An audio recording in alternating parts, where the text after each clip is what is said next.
Sudah semuanya? Ini baru dua-dua. Belum, Galat, Pak. Pak. Hah? Galat. Maaf Pak, saya galat Pak. Ya, supaya tenang ya.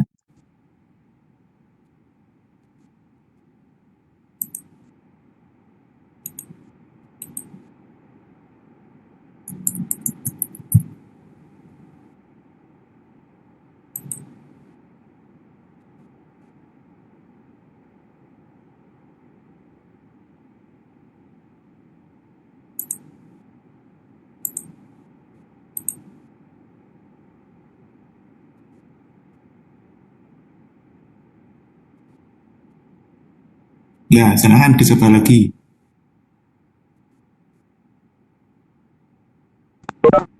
Nah, bisa.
Ya, semuanya sudah ya?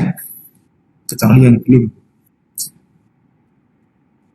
Sudah Pak, terima kasih Pak. Oke. Baik, kita lanjutkan materinya.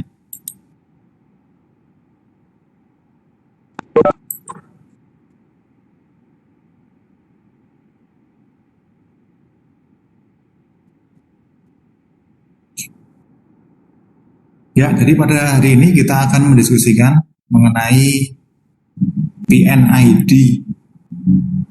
PNID ini beda dengan PID. PID itu proporsional integral derivatif. Nah, kalau ini piping and instrumentation diagram atau diagram perpipaan dan instrumentasi. Ya, gambarannya gini. Jadi kalau Anda punya teman dari teknik sipil ya, itu kalau membuat rumah itu kan dia membuat gambar terlebih dahulu, ya. Nah, gambar yang dibuat itu kan tidak gambar rumah seperti rumah yang sudah jadi, kan tidak. Jadi dia menggambar dengan simbol-simbol. ada garis tipis, ada garis tebal, kemudian ada buletan-buletan. Nah, itu semua ada artinya. Itu kalau untuk teknik sipil, perencanaan seperti itu.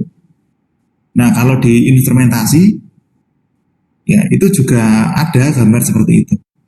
Gambar seperti itu kalau di instrumen industri namanya PNID, Piping and Instrumentation Diagram. Ya. Jadi apa yang dimaksud dengan PNID itu? Ya, seperti yang saya katakan tadi. Jadi ini adalah gambar. Kalau Anda pergi ke kompleks industri, kalau di Jogja ini nggak ada ya, mungkin di tempat Anda ada. Atau ada yang dari Cilegon. Itu kan kompleks industri ya. Dari Jawa Timur itu juga ada kompleks industri di sana. Kalau Anda lihat ya, industri itu kan seperti ini kan. Di sini ada tangki, ada pipa, kemudian ada reaktor, ada tabung destilasi dan sebagainya di sini. Komplit jadi satu seperti ini. Nah, kalau Anda nanti sebagai engineer yang lulus terus jadi engineer, Anda diminta merancang bangunan yang seperti ini. Nah, Anda nanti kan membuat gambar rancangan. Nah, gambar rancangan itu yang kita sebut dengan PNID. Ya. Jadi itu yang disebut dengan PNID. Kalau nanti kita ingin mengecek instrumen di dalam suatu plan atau pabrik ini, kita nanti juga melihat gambar PNID-nya. Jadi ini digunakan sebagai media untuk merancang, juga digunakan media untuk melihat, atau dalam tanda petik itu peta pabrik kita seperti apa, plan kita itu seperti apa. Itu bisa nanti kita lihat di PNID ini. Nah, kalau kita ingin membahas PNID, nanti akan ada beberapa bagian. Yang pertama BFD, kedua nanti PFD, PNID itu sendiri, dan nanti di dalamnya itu ada proses equipment. Jadi peralatan proses simbolnya seperti apa. Gambar-gambarnya seperti apa. Kemudian penomorannya bagaimana. Jadi untuk menggambar seperti itu tidak asal gambar, itu ada ilmunya. Yang pertama itu adalah BFD. Apa itu BFD?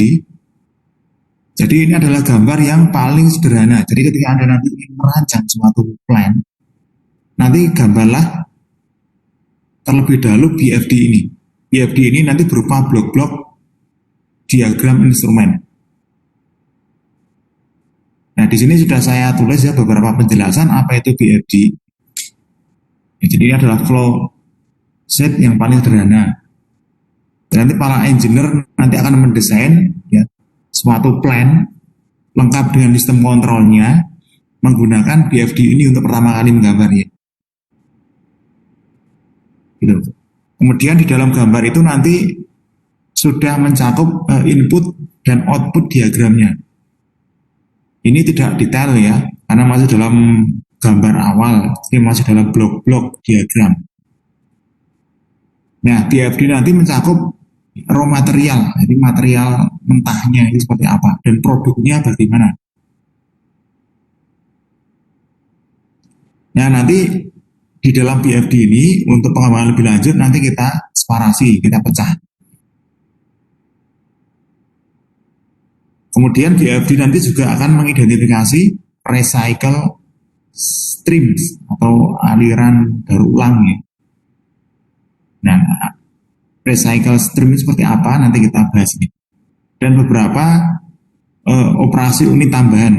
Jadi untuk mencapai kondisi yang kita inginkan. Ini adalah sekilas ya mengenai BFD. Nah, BFD ini seperti ini gambarnya. Jadi pada saat Anda nanti diminta ya, misalnya Mas tolong gambarkan suatu sistem kontrol proses pada industri benzena, ya. Pada pabrik benzena. Nah, benzena itu dia diproduksi dari toluen dengan katalis hidrogen. Nah ini yang disebut dengan raw material itu ini sebelah kiri ini. Ini raw material. Ya produk itu ya ini, ya, benzen. Kemudian ada mixed gas, ya. Jadi gas yang sudah tercampur ya, dengan sesuatu. Ini adalah produk. Nah produk kita yang ini. Ini mixed gas ini adalah produk sampingan. Nah jadi dia mencakup ada raw material, ada produk, di dalamnya ada proses. Proses itu tidak kita gambarkan jenis-jenis instrumennya seperti apa, nomornya berapa, itu tidak. Tapi dia hanya dalam blok-blok instrumen seperti ini. Ada reaktor, gunakan blok reaktor, bentuknya kotak, nah, asal kotak ya. Ini juga asal kotak, gas separator. Jadi tidak digambar gas separatornya tidak. Jadi dia hanya berbentuk blok-blok kotak-kotak gini, kemudian ada streamnya, jadi ada aliran prosesnya. Jadi toluene nanti dimasukkan ke reaktor, ya nanti dia punya output, ya punya output dalam bentuk gas separator, ya. Ya output dimasukkan gas separator, separator nanti dia memisahkan, ada mix gas, ya ada mix liquid. Nah ini yang disebut dengan recycle stream tadi ya, yang ini toluene di sini. Jadi dari sini kembali ke reaktor. Ini yang disebut dengan recycle stream tadi. Itu semua ikut digambar di dalam BFD.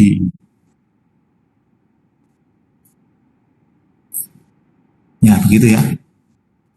Ini reaksinya seperti ini, simple ya. Tapi nanti kalau ingin kita gambar ya, proses yang terjadi di dalam line atau pabrik itu kurang lebih seperti ini, diagram bloknya.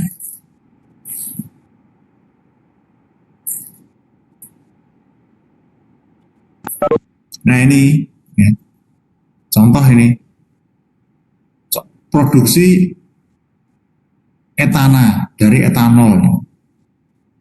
Ya, jadi etanol ya ini dimasukkan ke dalam reaktor. Tentunya etanol itu dicampur dengan asam sulfat.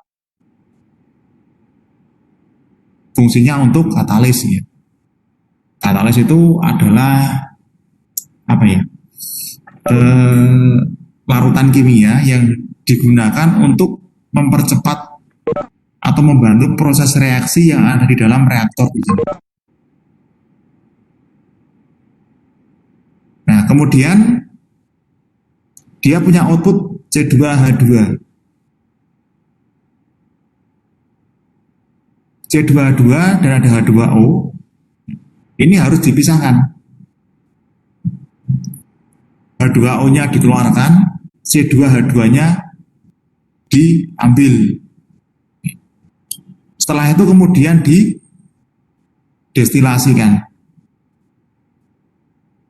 Tujuannya apa? Untuk menguapkan uap airnya. Sehingga yang kita ambil adalah C2H2 murni dalam bentuk liquid.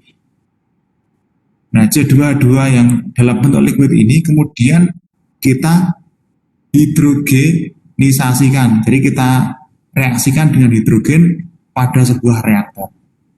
Kemudian dia punya produk yang namanya etana di sini, C3H3. Nah ini adalah suatu sistem proses ya, dalam suatu industri seperti ini. Yang ini kita gambarkan dalam bentuk BFD atau diagram bloknya.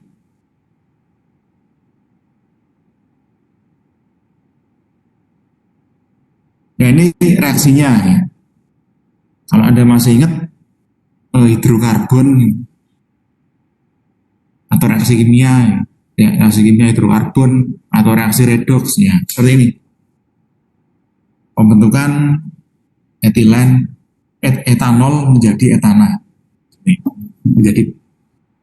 Menjadi sebuah sistem proses ya, di dalam industri.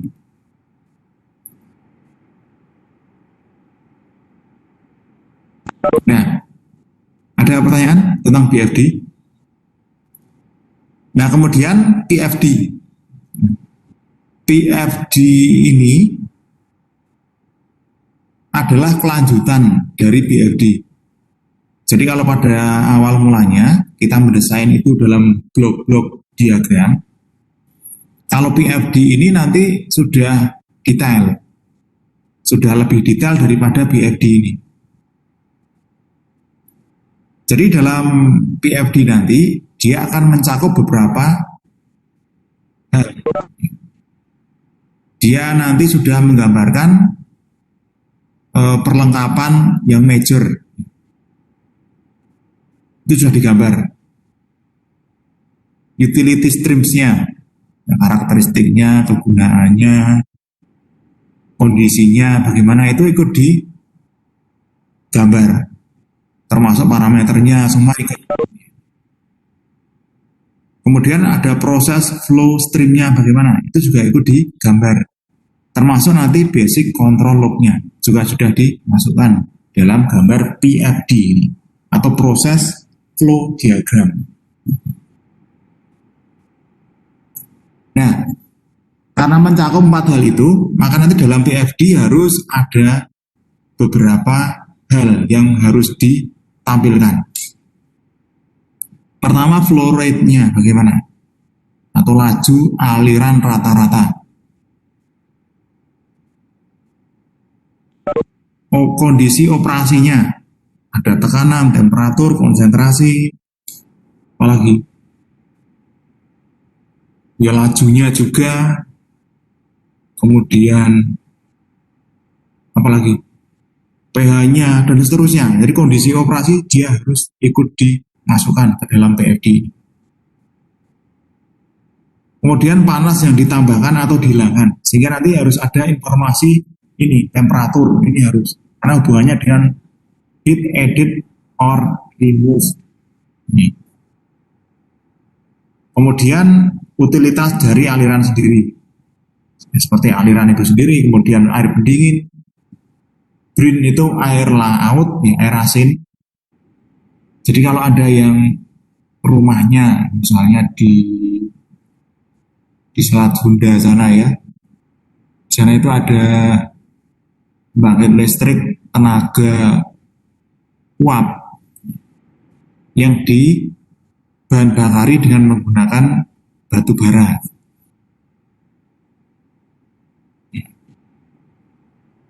Ada yang rumahnya di sana, Selat Sunda,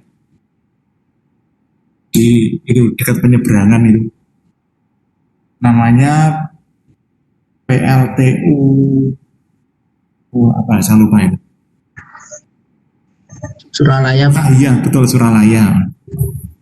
Ya, saya pernah ke sana tahun 2016 sama terakhir kemarin itu 2019. Saya pernah ke sana di Suralaya, betul. Jadi di Banten gitu ya. Nah, itu kan dia di pinggir laut nih. Kenapa di pinggir laut? Karena pada saat menggunakan batu bara yang dipakai untuk membakar air, ya, itu nanti air akan didinginkan kembali menggunakan air laut juga.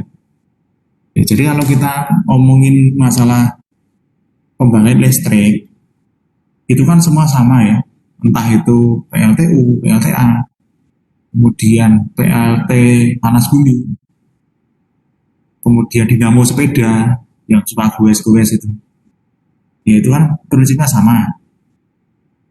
Apa itu prinsipnya? Gigi listrik ya kan. Jadi kalau Anda naik sepeda itu, kemudian Anda ingin menyalakan lampu, jadi nanti kepala dinamonya itu kan Anda tempelkan di ban. Iya nggak sih? Ya kan? Tujuannya apa itu? Supaya magnet yang ada di dalam dinamo itu berputar. Nah, magnet itu kan dikelilingi kumparan. Kalau magnet itu nanti berputar, kemudian berputarnya itu di dalam kumparan, maka akan timbul namanya GGL listrik. Ya. Jadi metode untuk menimbulkan GGL listrik ada dua. Ya. Jadi magnet dimasukkan kumparan kemudian diputar. Atau magnet dimasukkan kumparan kemudian di keluar masuk, nah itu juga akan timbul GGL listrik. yang Anda pelajari di fisika dasar dulu. Nah, di dalam pembangkit listrik itu yang membedakan hanyalah cara untuk memutar magnetnya itu. Kalau PLTA itu kan diputar dengan air, ya. Jadi air terjun ya, itu nanti kena kincir, ya. Ketika kincir dikasih gujuran air terjun, nanti kincir dia akan berputar. Nah, putaran itu nanti dihubungkan dengan magnet. Karena kincir berputar, nah nanti magnet yang terhubung dengan kincir nanti juga akan berputar juga. Nah, putarannya itu nanti berada di dalam kumparan. Jadi dia akan timbul gigi listrik. Gitu. Kalau PLTU ya di Suralaya atau dimanapun gitu, itu kan dia menggunakan batu bara. Batu bara tujuannya apa itu? Untuk memanaskan air. Jadi batu bara kemudian digerus ya, digerus sampai 200 mesh. Jadi ya seperti kalau Anda ini lihat susu bubuk itu, nah seperti itu. Kemudian ditiupkan ke heater pemanas. Jadi seperti kalau Anda itu meniup serbuk batu bara ke dalam api, nah apa yang terjadi? Dia akan terjadi panas ya kan? Meniup bubuk batu bara ke dalam api, ya. Dia akan panas. Nah panasnya itu nanti yang dipakai untuk mendidihkan air. Nah air yang mendidih nanti dia akan punya tekanan. Seperti kalau Anda itu merebus air itu, dia punya tekanan kan? Ada uapnya itu kan uap tekanan. Nah tekanan itu nanti yang digunakan untuk memutar turbin. Turbin nanti digunakan ya, untuk memutar magnet. Jadi kalau turbinnya berputar, magnet juga berputar karena magnet itu terhubung dengan turbin. Nah putaran magnet di dalam kumparan nanti akan timbul gigi listrik. Nah seperti itu. Itu adalah prinsip pembangkit listrik. Panas bumi ya sama. Panas bumi nanti dipakai untuk mendidihkan air. Nah air juga punya tekanan uap. Seperti itu juga.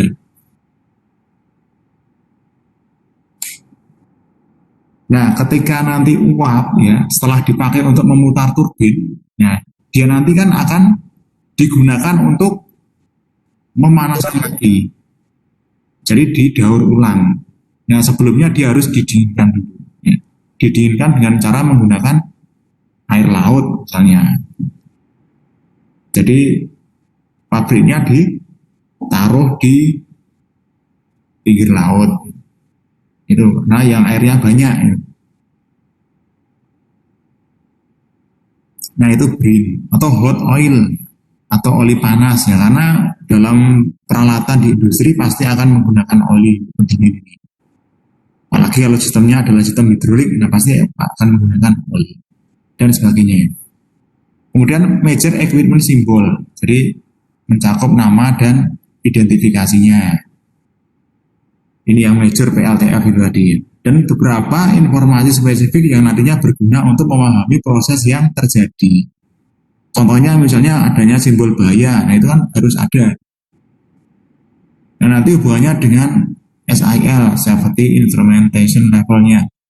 Simbol dan prosedur tindakan penyelamatan kalau terjadi sesuatu yang bahaya, yang emergensi, maka nanti kan harus ada tindakan ya, sesuai dengan prosedur K3-nya. Itu kan harus ada plakat-plakat, misalnya jalur evakuasi lewat mana, itu kan harus ada di sana. Ya, kemudian urutan aliran dan sebagainya. Nah ini nanti harus ada semuanya di dalam PFD.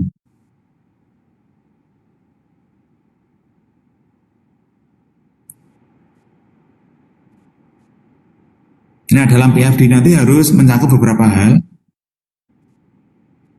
Jadi semua peralatan, instrumen utama itu harus masuk ya. Nomor instrumen, pump ya, pompa, kemudian katop, valve itu harus masuk. Termasuk nanti ada kondisi sifat dan karakteristik aliran. Misalnya saluran uap, ya, saluran udara terkompresi, kelistrikannya bagaimana, itu nanti harus masuk di dalam PFD.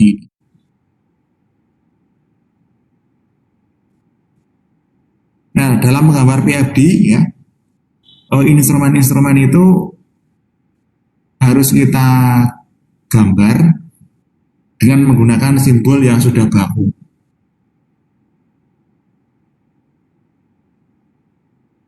Nah, Anda bisa melihat simbol-simbol ini nanti dalam ISA. Ya.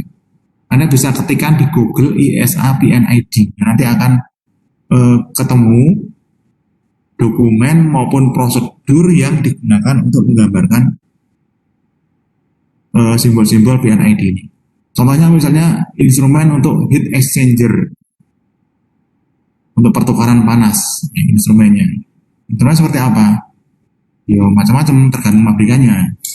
Tapi nanti simbolnya sama kayak gini. Kemudian water cooler ya, pendingin air. Nah, ini adalah H2O ini ya. Beda dengan steam heater. Nah, ini adalah es, steam. Meskipun ini sama-sama berguna untuk memanaskan atau mendinginkan air. Dan yang membedakan adalah tulisan yang ada di dalamnya. Ini adalah simbol nanti dipakai. Cooling coil. Nah, simbolnya seperti ini. Cooling coil ini. Jangan sampai salah dengan yang lain. Nah, simbol-simbol ini nggak usah dihafalkan, nanti cukup Anda mengerti. Karena ada banyak sekali. Kemudian ada heater coil. Ya. Simbolnya kayak gini. Kemudian ada pompa sentrifugal. Nah, nanti di kuliah pneumatik hidrolik, dan nanti akan banyak belajar mengenai pompa. Jadi pompa sentrifugal itu adalah pompa yang di dalamnya itu ada gearnya. Jadi ketika nanti ada fluida masuk, fluida itu nanti akan diputar oleh gear. Ya akibat putaran fluid gear sini, fluida nanti dia akan istilahnya itu muncrat ya, muncrat keluar. Nah, karena muncrat keluar itu disebut dengan sentrifugal pump, karena sentrifugal dari gaya sentrifugal ini. Sehingga nanti ini bisa dialirkan ke tempat yang lebih tinggi ataupun ke tempat yang lain.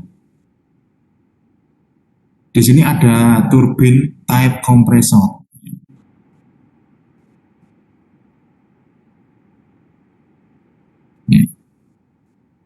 Turbine type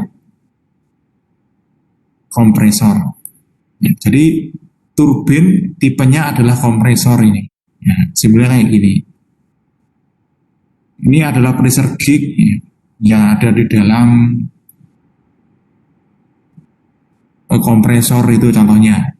Yang kalau sering ke bengkel ya, misalnya nambalkan ban motornya, itu kan ada kompresor ya.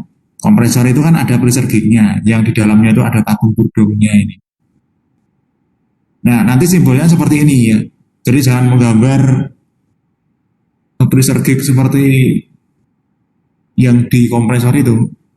Pernah ini ujian itu, ya mungkin karena dia pinter gambar gitu. Yang digambar itu bukan simbol PNID ini, tapi gambar pressure gauge betulan. Ya bagus sih, tapi ya tidak tepat gitu. Ini adalah gambar pressure gauge ini. Kemudian ada stripper.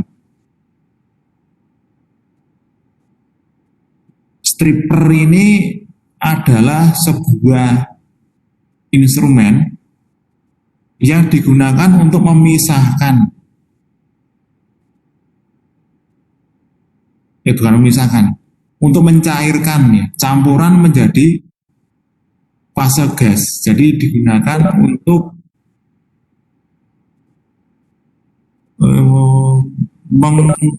kalau dibilang menguapkan ya bukan juga. Jadi kalau ada campuran, kemudian dibikin gas ini, nah seperti itu adalah stripper. Kemudian absorber ya. Jadi ini unit pemisah nih. Ini untuk mengekstraksi gas campuran menjadi fase cair. Nah, ini absorber namanya. Simbolnya kayak gini, ini stripper dan absorber.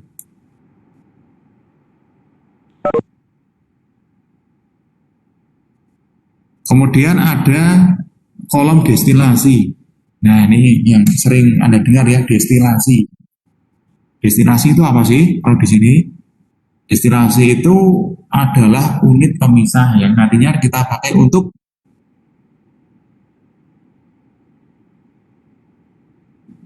memisahkan ini ya.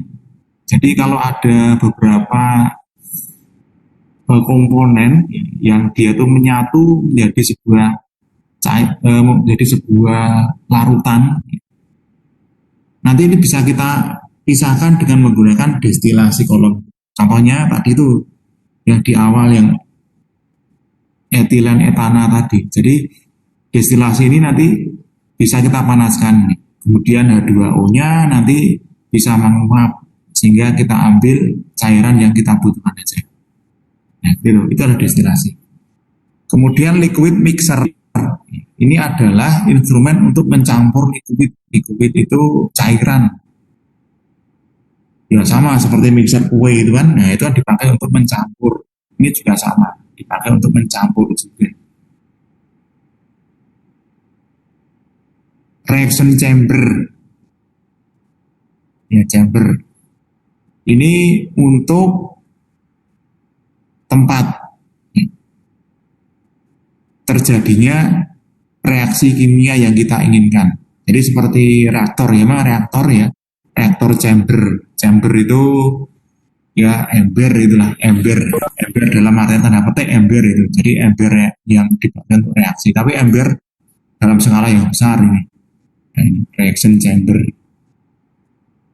Kemudian horizontal tank or cylinder. Jadi ini bentuknya horizontal ya, tangki yang horizontal. Dipakai untuk menyimpan cairan atau gas. Kalau Anda pergi ke kawasan industri, Anda nanti akan melihat horizontal tank ini ya. Jadi ukurannya ya gede-gede. Ya lebih gede daripada tangki truk BBM, lebih gede.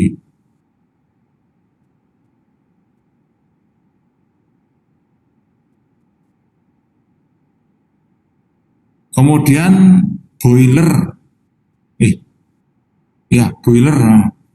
Broiler. Ayam broiler. Ya ini dipakai untuk memanaskan. Ya boil itu kan mendidih kan. Jadi dipakai untuk memanaskan. Nah nanti simbolnya kayak gini. Jangan pakai simbol yang lain ya. Kemudian centrifuge. Ini untuk memecah liquid campuran. Jadi sentrifuge itu seperti mesin cuci. Ya beberapa dari Anda mungkin kalau mencuci ada yang pakai mesin ya. Nah jadi mesin yang 2 tabung itu yang satu dipakai untuk mencuci, yang satu dipakai untuk pengering. Nah kita lihat pengeringnya. Gitu. Nah kenapa itu bisa kering? Karena diputar ya. Itu sama seperti kalau ini, misalnya cucian Anda itu Anda pegang ujungnya, kemudian Anda putar-putar di atas kepala. Nah, itu sama ya. Airnya nanti bisa terlempar keluar. Nah, di pengering mesin itu juga sama gitu.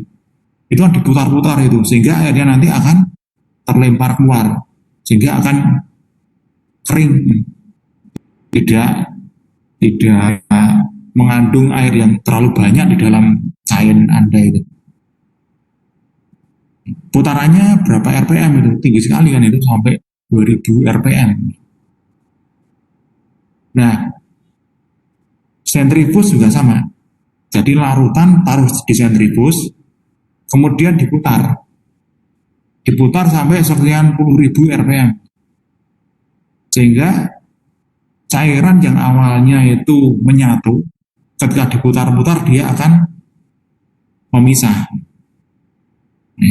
Jadi sentrifuge ada 2 fungsinya, memisahkan atau memecah campuran maupun untuk mencampur campuran, tergantung putarannya itu berapa RPM. Kalau untuk putaran yang rendah biasanya dipakai untuk mencampur, kalau putaran yang sangat tinggi dipakai untuk memecah, memisah. Ya, gitu. Itu adalah sentrifuge.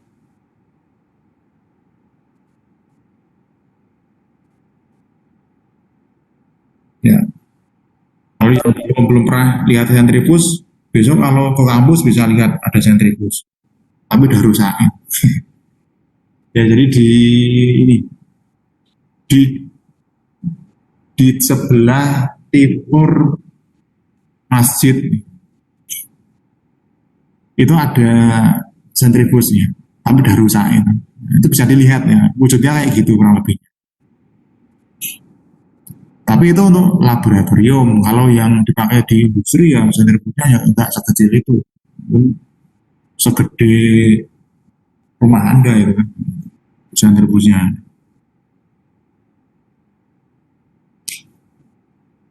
Nah ini beberapa simbol valve ya atau katup. Katup itu singkatan buka tutup. Nanti ada beberapa valve ya. Ada gate valve, ada globe valve, door valve, check valve, butterfly valve, dan sebagainya. Anda bisa ketikkan ini di Google. Butterfly valve ini bentuknya kayak apa sih? Nah kalau check valve itu bentuknya kayak apa? Nanti bisa dilihat gambarnya di Google. Ada. Jadi kalau ada kuliah PNID di praktikumnya ini juga ada. Ya, semoga saja nanti pas ngambil mata kuliah itu ini coronanya udah pergi sehingga kan bisa datang langsung ke lab, bisa lihat alatnya. Kalau bentuknya.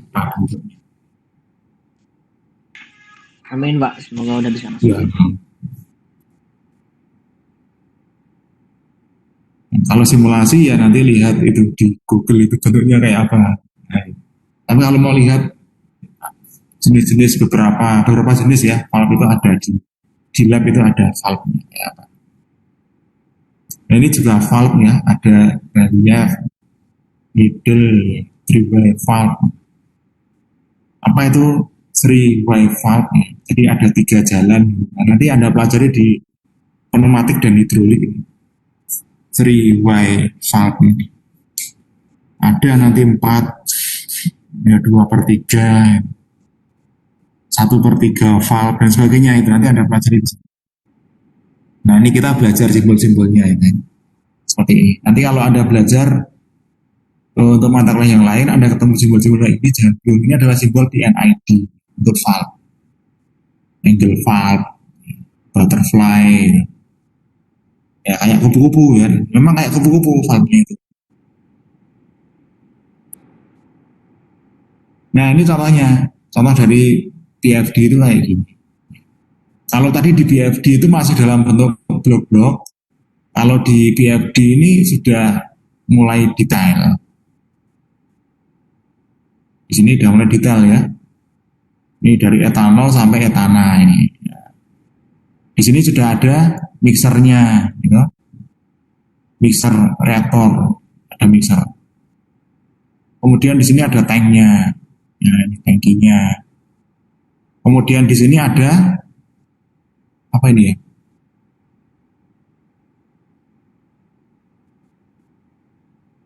Ada destilasi ya ini ya. Oh, destilasi. Bukan. Sangat lupa ya. Ada ini namanya tadi. Nah ini heat exchanger ini.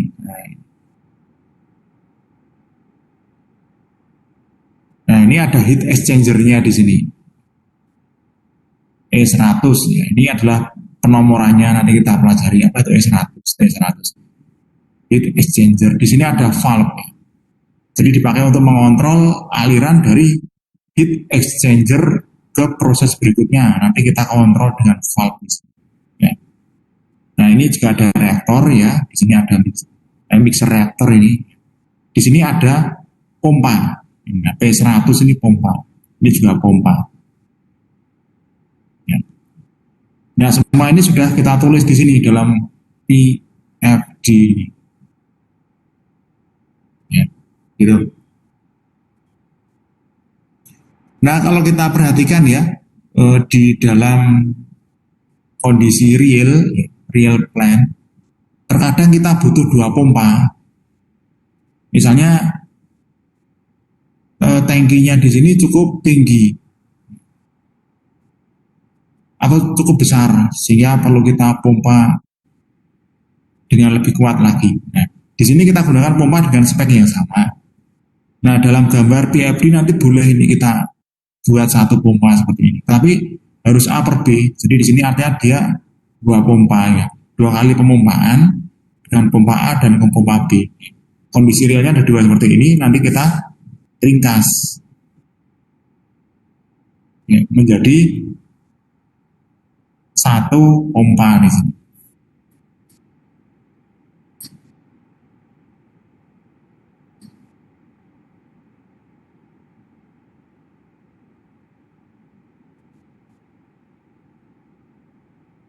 Ya, ini.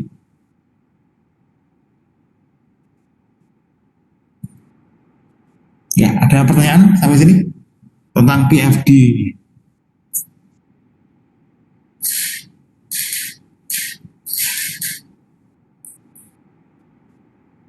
Nah, kalau tidak ada, kita lanjutkan dengan proses flow streamnya. Nah, PFD nanti di sini harus mengandung beberapa informasi, termasuk nanti semua laju alir prosesnya. Proses flow stream, identifikasi penomoran, kondisi proses yang terjadi maupun komposisi kimianya. Semua nanti harus kita masukkan ke dalam PFD ini.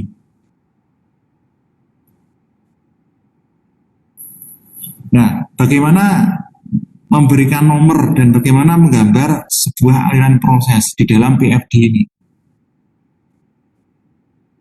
Ya, jadi penomoran nanti dari kiri ke kanan. Ini kiri ya, bukan koro. Kalau koro itu, tempe koro itu makanan itu. Ini kiri ya, di kiri ke kanan. Nah, jadi dari kiri kemudian ke kanan prosesnya. Jadi nggak boleh dibalik dari kanan ke kiri. Ya, itu namanya kidal, nggak boleh. Kemudian kita pakai garis horizontal. Horizontal lebih dominan. Ya. Ini. Ya, kemudian informasi dari stream itu apa saja? Nah, karena nanti gambar ya, ukuran gambar itu yang kecil, sehingga nanti kan tidak mungkin informasi-informasi itu bisa kita tuliskan di sana. Sehingga untuk data-data penting itu nanti kita berikan kode dengan menggunakan bendera. Termasuk data-datanya nanti juga kita berikan dalam bentuk tabulasi. Ya, ini ada flags, itu adalah bendera. Yang dimaksud bendera itu seperti ini. Nah, ini bendera. Jadi kita benderakan. Jadi ini untuk memberikan nomor dan gambaran tadi. Ini harus dari kiri ke kanan, nggak boleh kanan ke kiri. Jadi dari 1 itu kiri, kemudian 9 itu kanan. Ya. Nanti di sini ada proses ya, ini kan recycle stream tadi ini, ya ini di sini, terus ini kembali ke sini dan sebagainya. Yang penting ini dari kiri ke kanan, jadi tidak boleh dari kanan Anda gambarnya langsung ke kiri, nah kebalik itu. Nah bendera-bendera ini nanti menunjukkan beberapa parameter. Contoh, di sini kotak ya, kotak itu menunjukkan temperatur. Nah, di sini ada angka 600. Artinya apa itu? Artinya di sini temperaturnya 600 derajat. Di sini ada trapesium. Nah, trapesium. Trapesium itu tekanan pressure. Gitu. Tekanannya 24 psi di sini. Ya. Kemudian ada namanya ini jajar genjang ya. Nah, jajar genjang itu adalah mass flow rate. Ya, dia 10,3 nilainya. Jajar genjang. Mana jajar genjang ini? Enggak ada. Kemudian bentuk elips seperti ini. Ini adalah molar flow rate. Ya, kemudian yang ini adalah gas flow rate. Ini liquid flow rate. Jadi bendera ini seperti flow chart. Jadi bentuk-bentuknya nanti menyesuaikan dengan parameternya apa. Jadi nggak boleh gas flow rate bentuknya kotak, ini nggak boleh. Liquid flow rate bentuknya elips, nggak boleh. Jadi sudah ada ketentuannya untuk flag ini, untuk bendera-benderanya di sini. Ini. ini ya, kemudian ini dan sebagainya. Itu adalah informasi yang ada di dalam sistem ini. Jadi kalau kita ingin melihat berapa temperatur input pada tangki di sini, kita lihat di sini. Di sini ada inputnya. Inputnya adalah bersuhu 600 derajat Celcius dengan tekanan 24 psi di tempat ini. Nah, membacanya seperti itu. Pak, mau nanya Pak, itu Gas, yang dari nomor 1 sampai nomor 9 itu kan bentuknya berbentuk ketupat ya, belah ketupat ya. Nah, itu gas fluorid Pak. belah ketupat satu. Sampai 9. Oh bukan. Sampai 9. Ya ini adalah penomoran. Oh, Ini beda. penomoran 1 sampai 13 toh. Ya Oh, ini iya, adalah ini adalah penomoran streamnya. Oh, Ini stream pertama, ini stream kedua. Ya, ini stream ketiga di sini.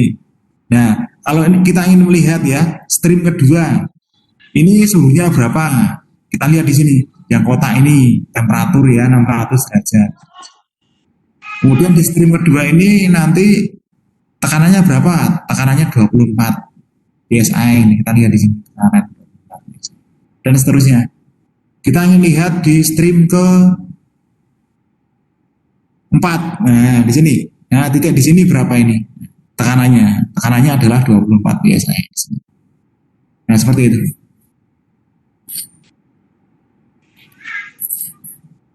berarti di diagram itu gas fluoridnya nggak ada ya Pak? Gimana?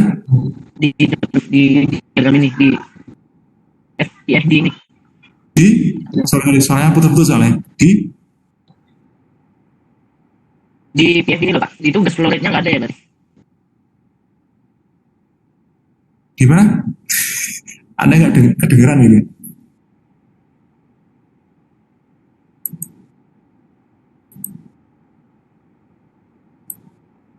Ya, saya keraskan. Di mana? Di PFD ini loh Pak, di diagramnya ini DR? gas fluorid. Gas fluoridnya nggak ada ya berarti di sini tuh Pak? Gas fluorid. Oh, gambar ini nggak ada. Nggak ada. Di sini nggak ada. Oh, iya. Ini contoh aja. Oh, contoh aja. Jadi di sini menunjukkan streamnya, yang ini nomor-nomornya streamnya, nomor stream. Kemudian kalau kita ingin tahu parameter di stream itu kita gunakan bendera kayak ini. Ya, bentuk kotak itu merupakan bendera untuk simbol temperatur. Bentuk trapesium ini adalah bendera untuk bentuk pressure, gitu. Ya, gitu. Baik Pak, makasih Pak. Ya, yang lain ada lagi yang mau nanya? Pak, mau nanya. Boleh, silakan. Itu yang elips di keluaran yang 9 itu tuh simbol apa ya Pak? Tadi lupa. Yang elips. Oh, di sini. Ya. Ya. Ya, Oh. Di sini simbol PNID ini. Ya, saya nggak hafal simbolnya apa ini. Ini bisa kita cek aja di sini tadi simbol elips. Ini bisa jadi bukan elips, nama gambarnya elips. Ya, kita cek di simbol PNID-nya. Jadi itu bukan bendera ya, itu adalah simbol PNID kali itu.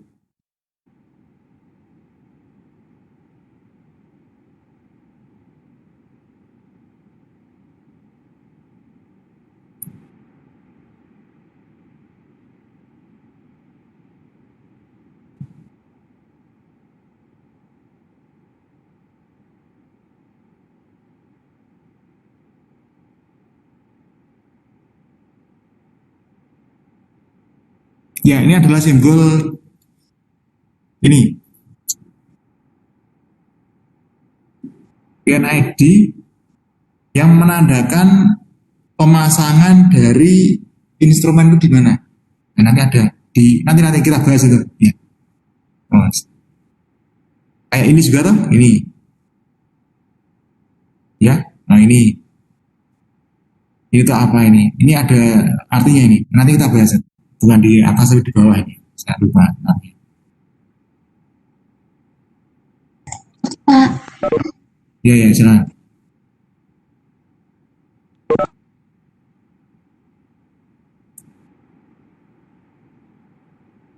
Nah, seperti ini ya.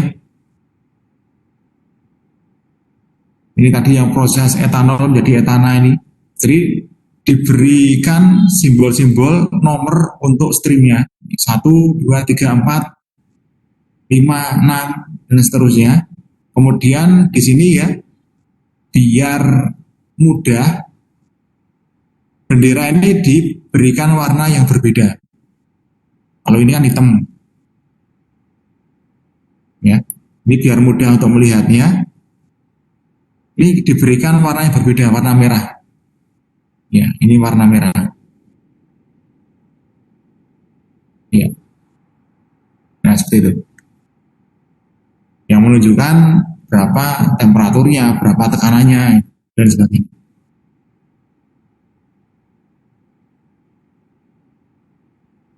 Nah, tadi di gambar ada nomor-nomor stringnya ya, 1, 2, 3, 4, 5 sampai seterusnya. Di sini adalah parameternya. Nah, di sini. Jadi parameter-parameter di sini nanti kita gambarkan kalau ingin kita tampilkan di gambar ini dalam bentuk bendera. Ini ya, 25, 28 nih. Mas Flow ini yang 103.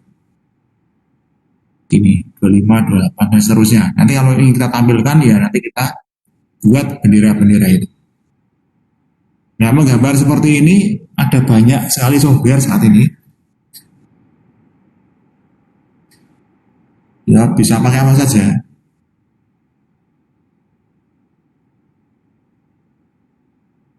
Pakai Hydro itu bisa.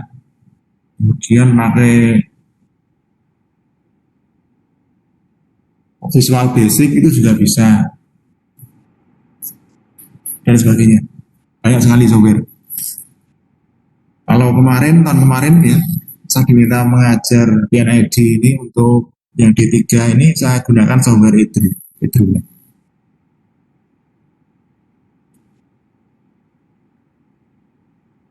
Ini ya, ini beberapa informasinya. Ya, seperti ini. Jadi nanti gambar itu kita tampilkan ya. Ini adalah lembar kerja kita. Ini gambar desain instrumentasi proses yang kita gambar. Jadi ini adalah sistem ya, pabrik untuk membuat etana dari etanol. Seperti ini proses yang terjadi di dalamnya. Alatnya seperti ini.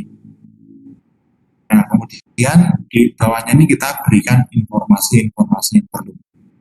Jadi lembar kerjanya kayak gini. Nanti lembar kerjanya. Kalau Anda diminta untuk merancang.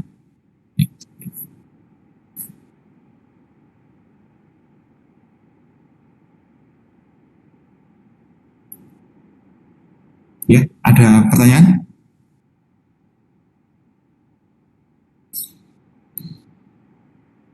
Ya, kalau tidak, ya silakan. Belum Pak, belum. Oh belum, saya kira mau nanya.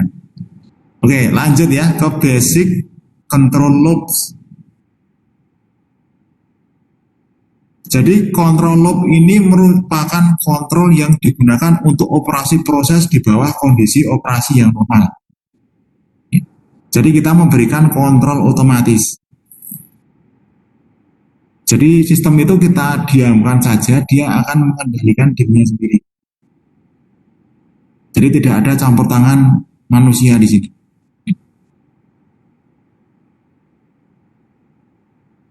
Nah, kalau nanti terjadi kegagalan sistem proses seperti ini, baru nanti ada campur tangan manusia.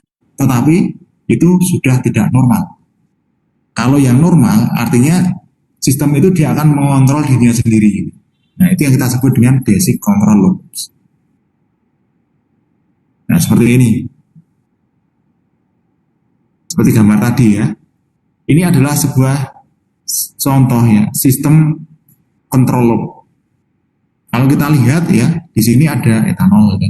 Kemudian ada reaktor, ada pompa, kemudian ada valve.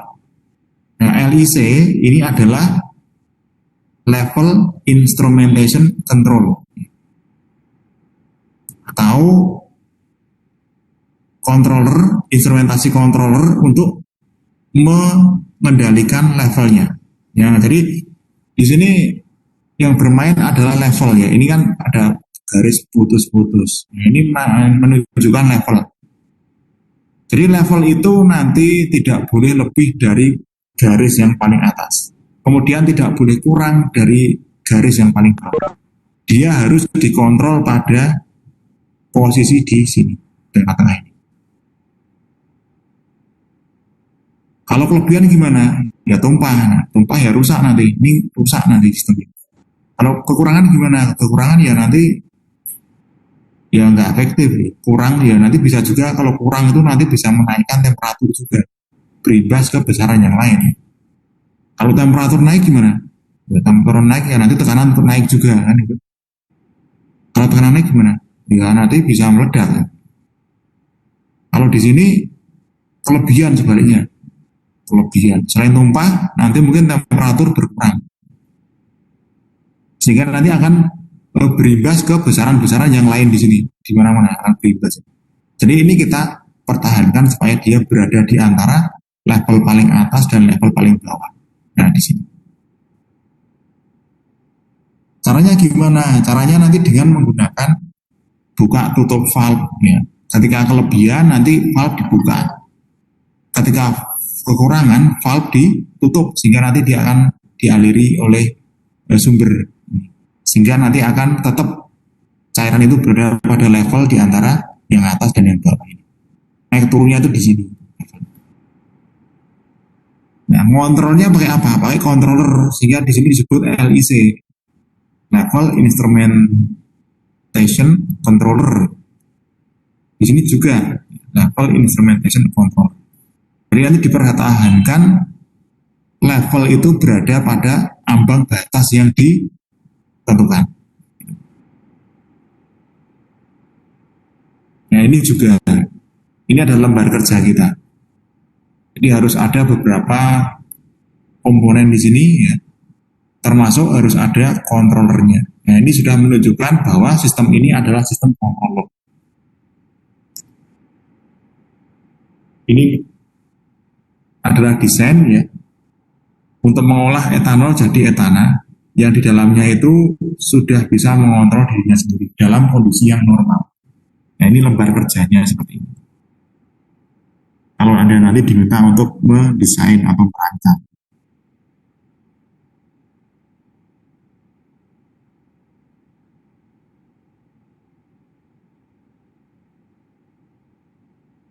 Gitu ya. Oke, masuk ke Piping and Instrumentation Diagram atau PNID-nya.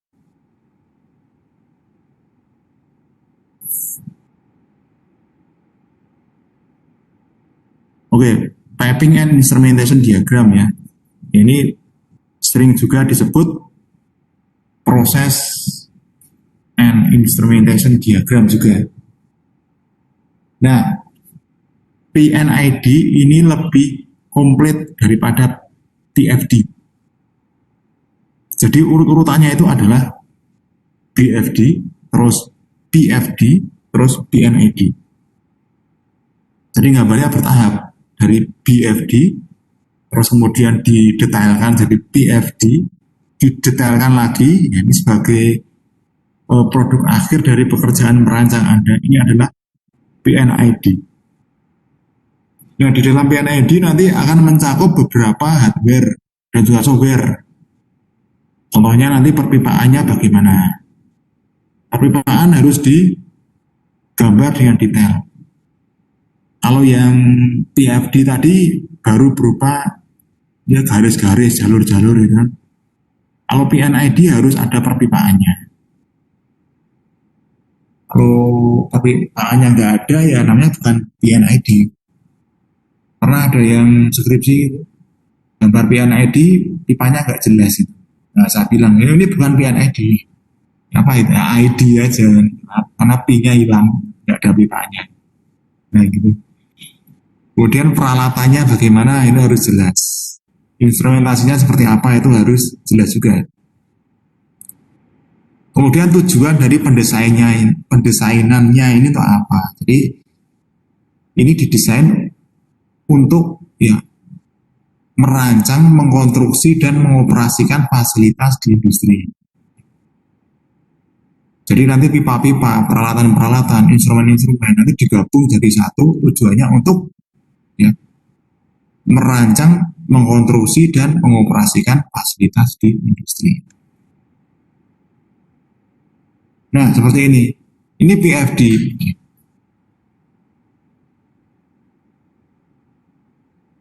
PFD ini kemudian kita lanjutkan gambarnya, jadi PNID. Nah, seperti ini. Ada bedanya ya? Nah, seperti ini. Jadi, seperti ini. Jadi di sini sudah lengkap. Tidak hanya jalur-jalurnya saja, nama-namanya, tapi sudah lengkap. Kode-kodenya.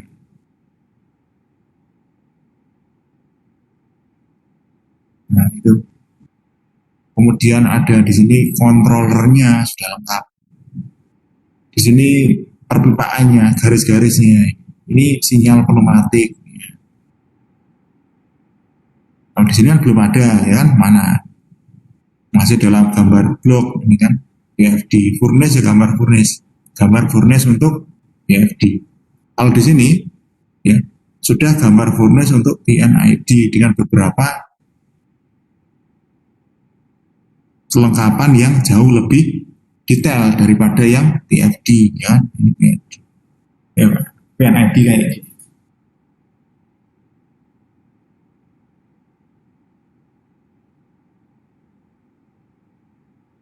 Gitu ya. Nah, tadi saya beberapa kali ngomongin tentang basic loop, basic control loop. Apa itu basic control loop? Tadi saya bilang control loop itu ya control loop. Kalau basic itu yang sederhana. Jadi dasar dari control loop. Jadi suatu sistem ya sistem besaran dalam industri yang major ada 4. Apa itu? PLTF itu ya, tekanan, level, temperatur, flow. Itu dideteksi dengan menggunakan sensor di sini. Ya proses itu kan. Deteksi dengan sensor. Ya. Di sini ada sensing element. Kalau tekanan ya ada pressure gauge, ada bellow, ada tabung burdon dan sebagainya itu. Kalau flow ada orifice, ada venturi, kemudian ada nozzle dan sebagainya. Itu adalah sensing element atau sensor. Tujuannya apa? Tujuannya untuk mengukur besaran yang ingin kita ketahui, kita ukur. Kemudian kemarin kita membahas juga ada transmitter, kemudian ada I2P, I2C dan sebagainya. Itu nanti masuk ke transit elemen di sini.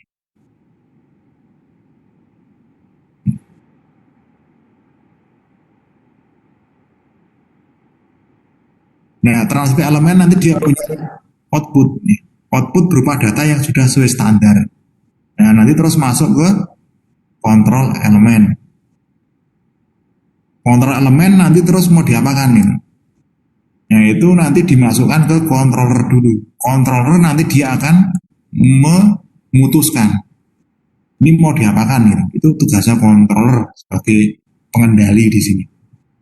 Nah, nanti pengendali itu nanti dia akan memberikan tindakan. Biasanya final control element ini berupa valve. Entah dibuka, entah ditutup. Misalnya di sini. Ini flow ya, aliran. Oh, ini alirannya terlalu kencang. Dari mana kok ini terlalu kencang bisa diketahui? Dari sensor orifice. Sensor orifice itu tujuannya untuk mengukur measuring element. Kemudian masuk ke transmitter. Nah, smart transmitter kayak gini. Terus masuk ke controller di sini. controller di sini akan menganalisis, oh di sini terlalu kencang alirannya, sehingga ini harus kita hentikan. Maka controller di sini akan memerintahkan valve, dalam hal ini adalah final control element di sini, untuk menutup pipa di sini, sehingga alirannya akan berhenti atau berkurang. Nah, ini adalah basic control loop. Nah, pada kondisi normal, ya, controller di sini ini cukup mumpuni untuk mengontrol kondisi laju flow yang ada di sini. Itu kondisi normal. Nah, nanti kalau controller sudah nggak mampu, nah, berarti sudah nggak normal. Nanti akan ada tindakan-tindakan yang kita sebut SAIL, kita bahas di pertemuan terakhir. Seperti itu. Nah, seperti ini gambarannya. Ya. Ini flow ya dalam pipa. Ini sensing elemen tadi. Ya. Dalam bentuk sensor. Ya. Ini orifice contohnya. Oh, ini mendeteksi fluida di sini alirannya terlalu kencang. Kecepatannya sangat tinggi. Nah, kita tahu dari orifice ini.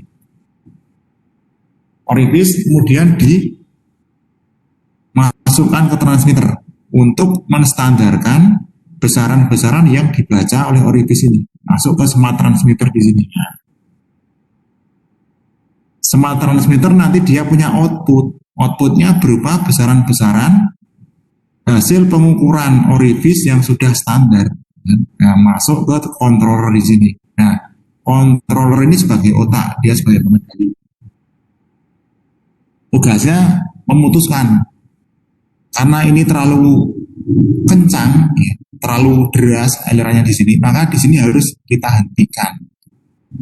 Nah, ini memerintahkan final control dalam hal ini adalah valve untuk menutup pipa di sini.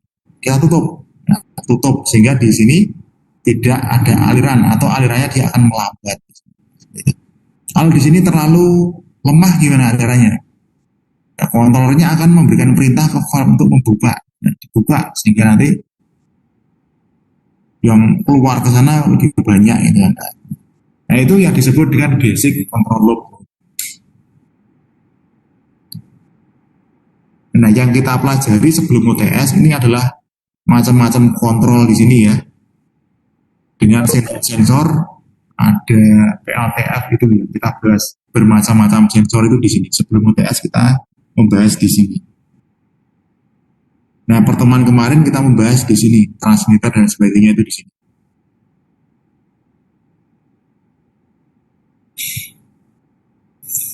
Nah, hari ini kita membahas gambarnya, ini gambar. Nah, minggu depan kita membahas kontrol, sistem pengontrolan dengan PID, proporsional integrasi diferensial gitu, itu PID.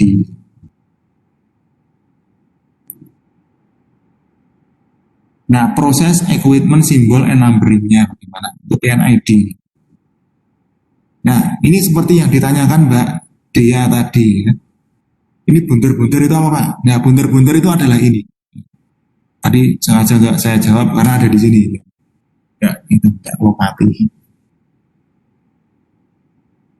Ya, ini ya. Jadi kalau ada lingkaran seperti ini, artinya instrumen ini dipasang di lapangan.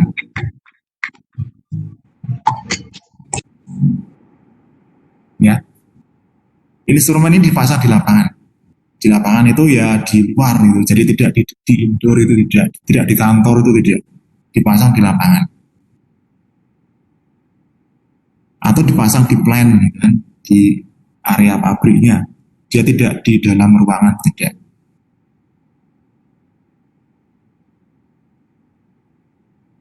Gitu ya. Ya, itu simbolnya lingkaran kayak gini. Pak, tapi yang tadi itu simbolnya itu kayak yang satu masuk ke sana kayak dia malah jadi simbol buat ngesaming gitu, bukan kayak simbol instrumen di lapangan gitu dia. Apa gimana itu, Pak?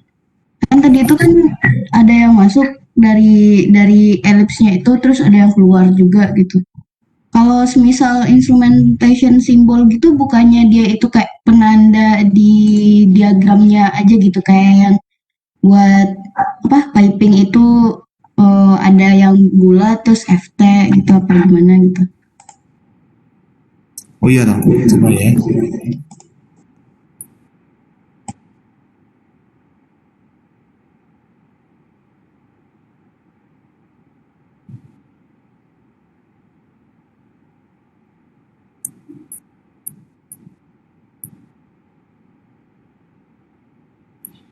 Ini ya, Iya Pak, itu kan ada yang keluar tuh, mau ada yang masuk. Apa dia tetap jadi instrumentation symbol? dia masuk instrumentasi simbol ini. Hmm. Hmm, Ini tidak, jadi ini bukan hanya penanda sih, tapi ini juga masuk implementation simbol. Gini.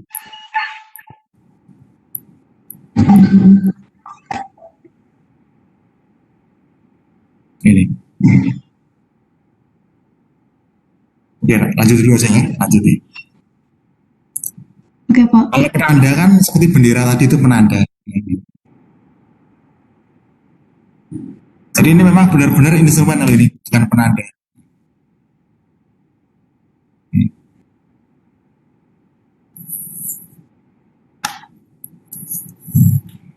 Nah kalau ini instrumen yang dipasang di papan, ya di papan kontrol ini. Jadi instrumen ya, instrumen kemudian dipasang dalam papan kontrol. Ya gambarannya kalau Anda ke kampus itu Anda lihat itu meteran-meteran itu kan, nah kayak gitulah. Jadi dipasang dalam papan kontrol kayak gini. Nah,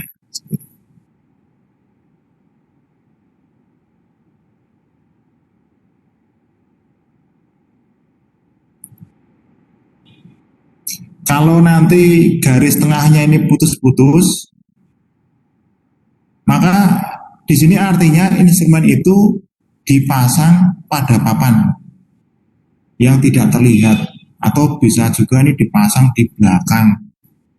Jadi untuk bisa mengetahui instrumen-instrumen ini harus dibuka dulu, harus dibongkar dulu, dibuka pintunya atau dibongkar yang lain. Itu nanti disimbolkan dengan lingkaran yang di tengahnya itu ada garis putus-putus.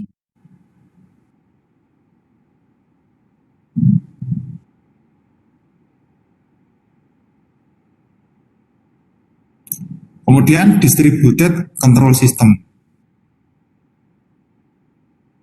atau DCS ini, DCS. Jadi DCS ini sistemnya itu tidak terdistribusi di sebagai otak ya, brain itu. Tapi dia itu jadi DCS ini sistemnya tidak terpusat ya seperti brain, tapi dia terdistribusi. Nah, masing-masing sistem itu nanti dikendalikan oleh satu atau lebih controller. Itu namanya DCS. Nah, nanti dikendalikan di dalam suatu ruang, tapi masing-masing pengendali ini dia mengendalikan masing-masing satu instrumen dikendalikan satu instrumen dikendalikan satu, dan seterusnya. Itu disebut dengan distributed control system, DCS.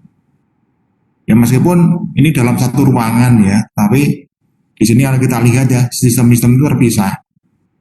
Ini pengendalinya, meskipun operatornya itu berkumpul jadi satu di ruangan, tapi yang dikendalikan itu saja. Itu yang disebut dengan DCS atau distributed control system.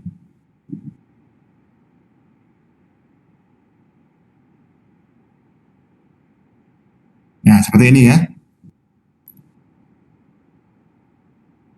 Nah nanti kalau ada ini temperatur indikator nih, misalnya seperti ini, itu simbolnya di dalam lingkaran seperti ini, artinya ini adalah temperatur indikator yang dipasang pada lapangan.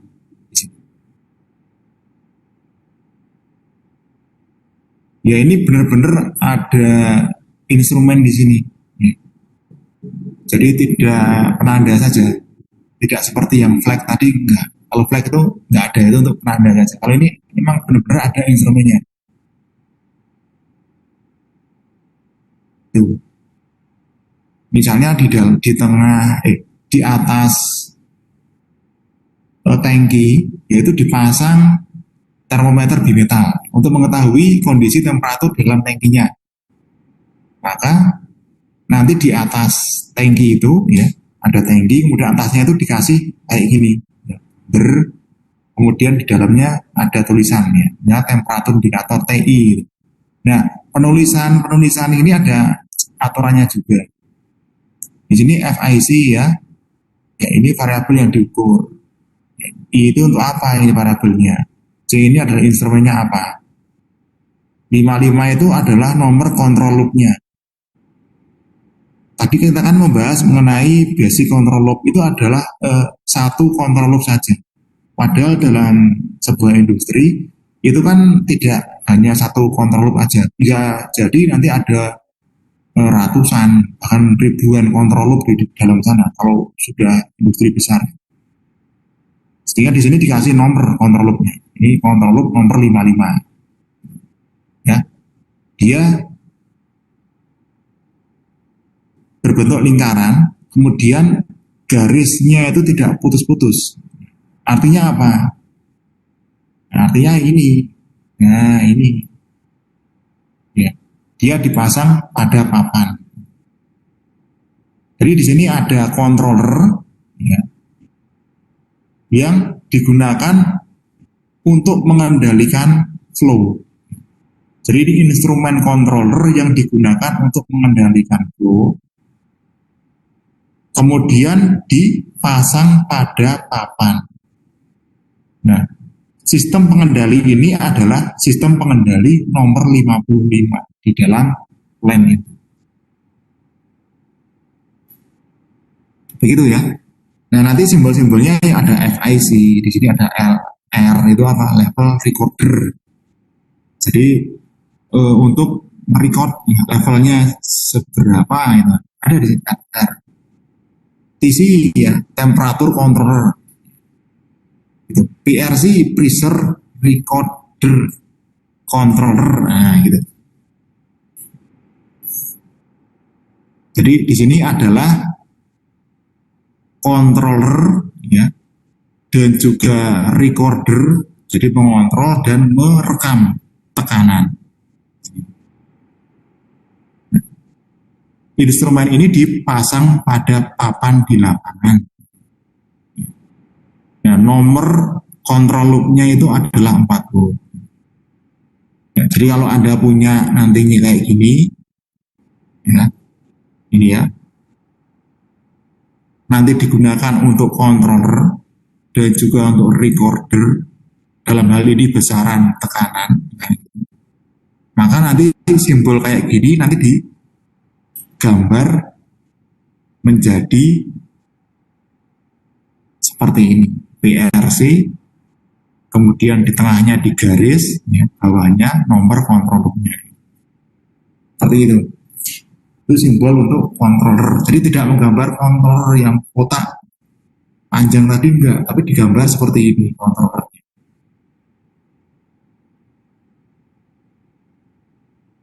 Gitu ya. Ada pertanyaan sampai sini?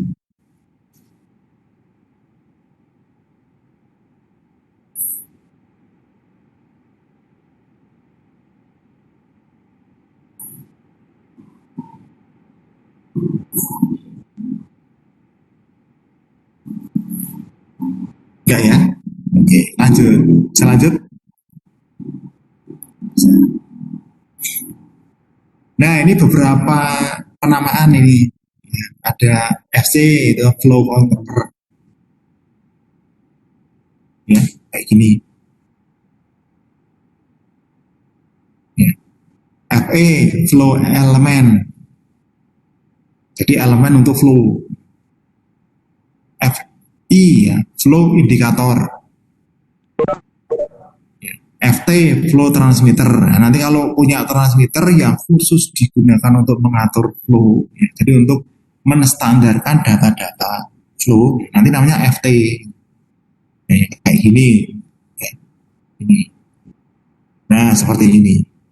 Jadi kalau di lapangan itu ada instrumen kayak gini, gunanya untuk transmitter atau menstandarkan data-data flow, ya. Nanti di PNID digambar menjadi ini. Mana tadi? Flow transmitter FT ini. Digambar kayak gini. Ditulis kayak gini mana? Ditulis kayak gini, gambarnya kayak gini. Bunder-bunder ini. Ya. Seperti itu. Ya, dan juga besaran-besaran yang lain. Ada level switch, ada level control valve, dan sebagainya. Ini adalah penulisan-penulisan instrumen di dalam PNID. Ini juga masih ada ya, pressure switch, pressure indicating controller, dan sebagainya sampai sini. TT ya, temperatur transmitter ini. Itu cara nulisnya seperti itu. Ini beberapa instrumen yang nanti akan kita gambar di PNID. Nah, kemudian masalah sinyal gitu. Jadi ketika controller itu memberikan perintah ke final control, maka perintah itu nanti dalam berupa sinyal. Ya, jadi perintah itu berupa sinyal. Sinyal itu macam-macam, ya. Ada sinyal pneumatik, ada sinyal elektrik, ada sinyal hidrolik, malah ada yang tidak terdefinisikan sinyalnya, ada juga. Tergantung instrumennya apa ini. Tapi yang digunakan rata-rata adalah sinyal pneumatik nih, karena lebih bersih, atau elektrik. Ya, beberapa saya lihat itu yang paling sering ya itu pneumatik sama elektrik.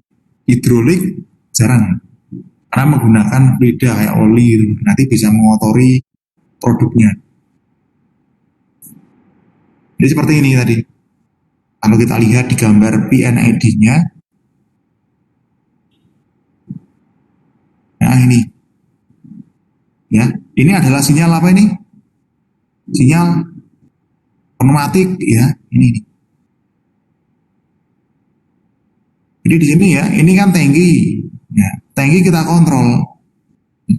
Dikontrol apanya? Flow-nya. Di sini ada pompa, dipompa kan, dipompa. Kemudian di sini ada FT ini, flow transmitter. Jadi di sini dipasang instrumen transmitter di sini. Nah, iya kan? Nah, jadi flow ada aliran di sini, ya. Setelah dideteksi dengan ini kan simbol orifice ini ya, ini orifice ini. Ini orifice.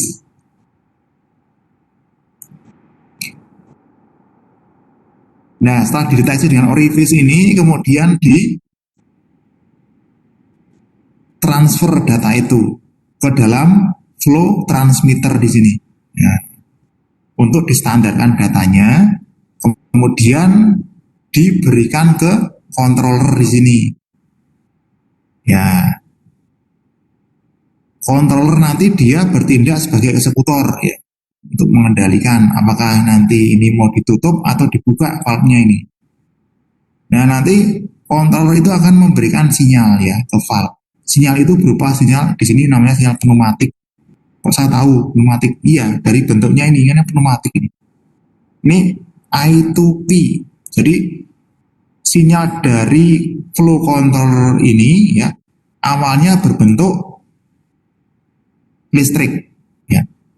Dari 4 sampai 20 mA gitu kan. Ya. Kemudian dikonversi menjadi pneumatik. Nah, pneumatik itu adalah udara. Kita bisa menutup valve di sini ya dengan menggunakan tekanan udara sehingga sinyalnya adalah sinyal pneumatik ini. Kita tutup sehingga nanti sinyal dari FC dalam bentuk elektrik dikonversi menjadi pneumatik ya. Supaya nanti udara di sini bisa kita gunakan untuk menutup valve-nya di sini atau untuk membuka valve-nya di sini. Ya. Jadi valve di sini bekerja dengan sinyal pneumatik, tekanan udara ya di sini. Nah seperti itu prosesnya. Ini adalah simbol-simbol PNID. TT ya. Temperatur transmitter, TC temperatur controller, IP ya arus ke tekanan ya, karena apa? Karena sinyalnya kita inginkan sinyal pneumatik. Di sini elektrik, di sini pneumatik. Berarti harus ada IP di sini. Berubah ke sinyal pneumatik tekanan udara untuk membuka atau menutup valve di sini. Nah, gitu.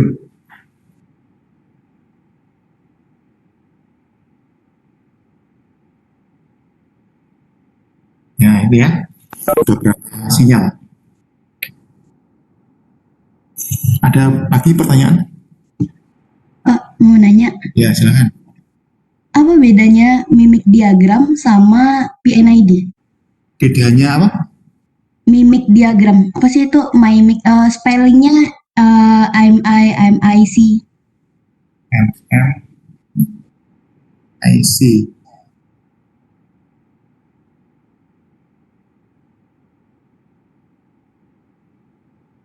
Mimik diagram.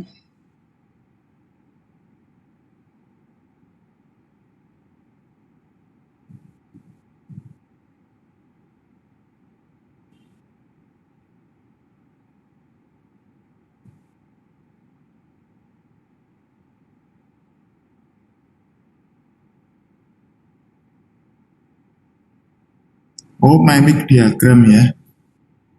Oke, oke, saya tahu ini. Mimik ya. MIC.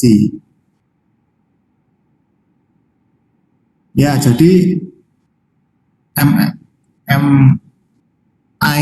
MIC ya. Ini nanti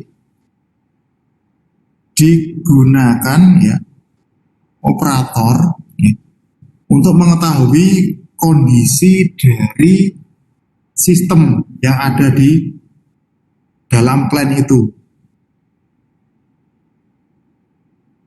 Nah ini biasanya nih ya, ini ditampilkan di monitor. Jadi digunakan untuk monitoring. Nah kalau PNID ini, ya ini adalah gambar diagram secara umum. Jadi ini adalah gambar ya, kondisi,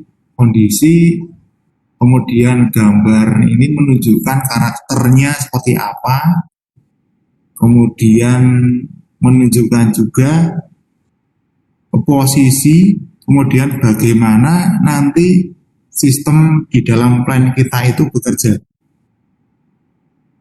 Jadi gampangnya gini, kalau kita itu ingin membangun rumah, maka kita gambar dulu bentuk desainnya kayak gimana. Nah, kalau kita percayakan kepada orang teknik sipil perencanaan, nah, gambar-gambar itu adalah gambar-gambar berupa simbol-simbol. Nah, itu seperti itu. Nah, kita bisa menggambar lewat simbol-simbol PNID. Nah, nanti Berarti kalau di mimik diagram itu nggak harus ada spesifikasi pipanya berapa, apa penempatannya di mana gitu, nggak harus ada gitu Pak? iya, nggak harus ada. Jadi ini digunakan operator ya untuk memonitor kondisi plan-nya itu yang mimik diagram. Kalau di PNID ya kayak gini. Jadi seperti kalau kita itu ingin membangun rumah, itu kan kita percayakan ya kepada orang teknik sipil perencanaan, dia nanti akan menggambar ukurannya seperti apa. Kemudian garis-garisnya itu kan ada garis tebal, garis tipis, ya kan? Nah itu ada artinya. Nanti di sini dibuat pagar, ya pagar itu nanti ada garis tipisnya, berarti nanti harus diberi ini, beri itu dan sebagainya. Tapi kalau kita ingin melihat kondisi rumah kita, misalnya rumah kita itu adalah rumah yang digunakan sebagai tempat produksi terus-menerus ya. Nanti kita gunakan mimik diagram ini. Jadi di sini hanya dipakai untuk memonitor kondisi supaya operator itu tahu tahu kondisi pada saat itu terjadi ya. Tapi kan Pak, yang di apa ya? Kan saya taunya mimic diagram ini tuh di Semen Padang ya. Hmm. Mereka nyebutnya mimic, nggak pernah nyebut PNID gitu. Hmm. Nah, mereka itu itu tuh nggak cuma dipakai buat monitoring gitu, tapi mereka bisa langsung kayak ngatur flow sama temperatur di sana. Berdasarkan data dari orang lab gitu, nanti diubah sama mereka gitu. Mereka Iya, ngambilnya dari sana. Emang bisa gitu ya, Pak ya? bisa. Di BMX itu bisa. Berarti nggak cuma Tetapi monitor, oh, berarti ininya juga, kendalinya juga bisa di sana. ya, tetapi informasi-informasinya tidak akan sedetail PNID. Iya, nggak sedetail PNID, tapi cuma apa kayak persen sama Ya, derajatnya gitu, sama tekanan gitu-gitunya aja. ya tidak akan sedetail PNID. Ya ada instrumen-instrumen utama itu ada, jalur-jalurnya ada, tetapi tidak akan sedetail dengan PNID. Kalau PNID ini kan termasuk ukurannya ada, sinyalnya bagaimana, nomor-nomornya ada, urut-urutannya ada, database-nya semua ada di sini. Kalau MIC itu kan dia hanya menunjukkan jalurnya, diagram secara umum seperti apa, instrumennya itu ada apa saja.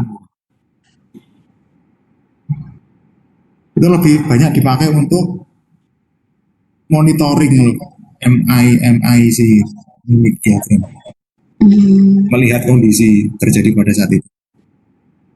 Biasanya itu dihubungkan dengan itu kan human machine interface-nya itu. Iya, interface-nya bagus soalnya. Dihubungkan dengan itu HMI machine interface. Terus itu tuh gimana cara ngedapetin data persenan sama apa? Sama derajatnya itu mereka kalau kayak silen ya Pak ya? Itu kan suhunya sampai 1300 lebih gitu kan. Nah, terus mereka pakai sensor apaan gitu yang bisa dapetin suhu itu tuh? Ya, jadi ini itu namanya human machine interface. Jadi ada interface untuk tampilan dalam hal ini ditampilkan di layar monitor ya, kemudian ada sensor ya, sensornya ya sama seperti yang kita diskusikan ini ya, ada temperatur itu apa saja, tekanan apa saja ya, nanti dari pembacaan sensor-sensor itu ya, nanti data-datanya dikomunikasikan ya atau ditransfer ke sistem monitor kita. Jadi memang ada komunikasi data di sana. Jadi ini dipakai untuk tampilan saja. Misalnya kalau ini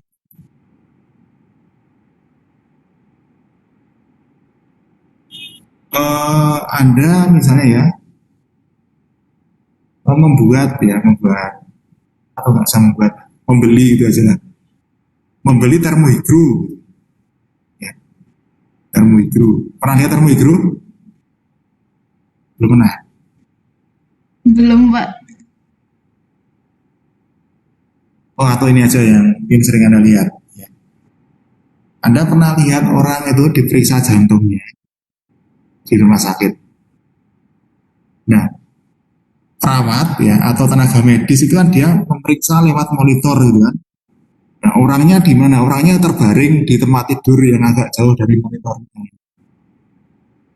Ya ada yang pakai kabel, ada yang tidak pakai kabel juga ada. Ya seperti itu. Jadi yang terukur itu pasien di tempat yang agak jauh, perawat itu melihat dari komputer yang agak jauh juga. Nah, jadi memang ada proses komunikasi data. Jadi ada sensor yang ditempatkan di wilayah yang ingin kita ukur besarannya. Kemudian data-data itu ditransfer ke komputer tempat di mana kita ingin monitor.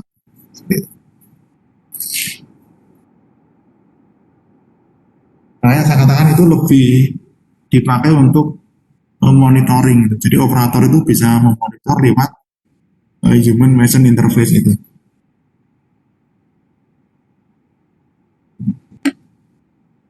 Kalau PNID enggak dipakai untuk human machine interface itu enggak. Jadi dipakai untuk ini aja, untuk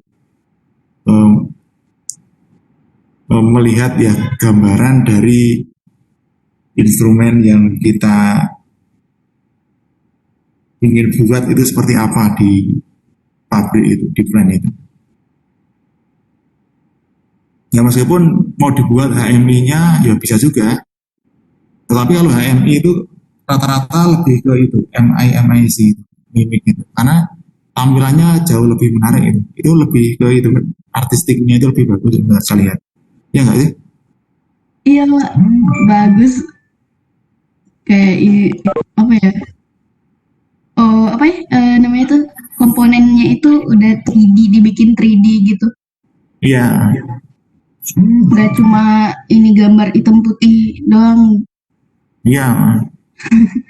Kalau PNID ini ya hitam putih doang. Jadi kalau dulu waktu sebelum ada komputer ya ini digulung gitu pakai kertas apa itu yang gede itu ya digulung gitu. Seperti kalau kan bangun rumah itu kan digulung gitu. Nah, kalau sekarang kan sudah ada itu gambar untuk gambar gitu tidak digulung lagi.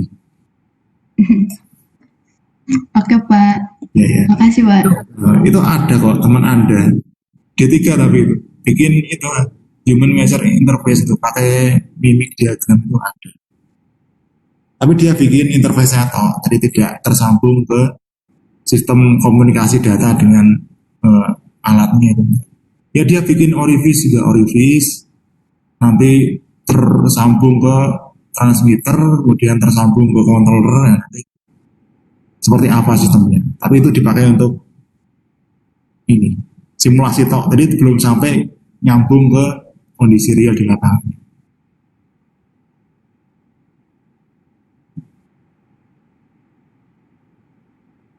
Ya, gitu. Ini waktunya habis ya. Ya, waktunya habis ini.